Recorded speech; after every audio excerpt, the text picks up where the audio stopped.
Hello అండి, నేను మీ జ్యోతిని. ఈరోజు వచ్చేసి మనము వరంగల్ హైవేకి ఉన్నటువంటి ఒక ప్రాజెక్ట్లో అయితే ఉన్నామండి. ఈ వరంగల్ హైవే మెయిన్ డెవలప్మెంట్స్ చూసుకున్నట్లయితే ఎయిమ్స్ హాస్పిటల్.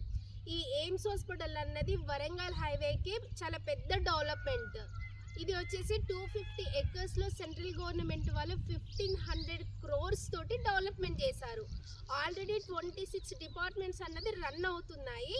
ఇంకొక 40 డిపార్ట్మెంట్స్ కోసం మనకు కన్స్ట్రక్షన్ అనేది అవుతుంది. అంత ఫుల్ ఫ్లెడ్జ్డ్గా ఓపెన్ అయిన తర్వాతకి దీని చుట్టూ ఒక 15 kilometers వరకు అయితే చాలా డెవలప్మెంట్ ఉంది. ఆ ఎయిమ్స్ ఏదైతే ఉందో ఎయిమ్స్కి జస్ట్ 5 minutes డ్రైవ్లో మన ప్రాజెక్ట్ ఉందండి.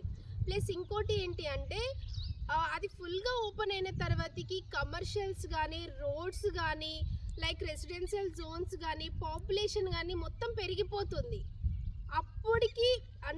అప్పుడు ఇదంతా చూడాలి మనం ఇక్కడ అంటే మనం ఇప్పుడు ఒక ఇన్వెస్ట్మెంట్ అనేది మనం ఇప్పుడు చేస్తేనే అప్పుడు రిటర్న్స్ అన్నది మనం పొందుకుంటాము. సో మీరు ఒకవేళ తక్కువ బడ్జెట్లో ఏదైనా సరే వరంగల్ హైవేకి మీరు ఇన్వెస్ట్ చేయాలి అని ఆలోచిస్తున్నట్లయితే మన ప్రాజెక్ట్ అయితే జస్ట్ 5 minutes డ్రైవే అండి ఎయిమ్స్ హాస్పిటల్ నుంచి. అండ్ అలానే మన ప్రాజెక్ట్లో వచ్చేసి కస్టమైజ్ చేసి ఇచ్చే ఆప్షన్ కూడా మనం పెట్టామన్నమాట.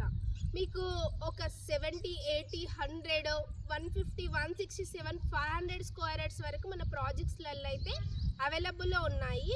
మీరు ఇప్పుడు ఇన్వెస్ట్ చేసి ఫ్యూచర్లో మంచి రిటర్న్స్ అయితే మీరు రీసేల్ టైంలో మీరు పొందుకోవచ్చు. Thank you so much.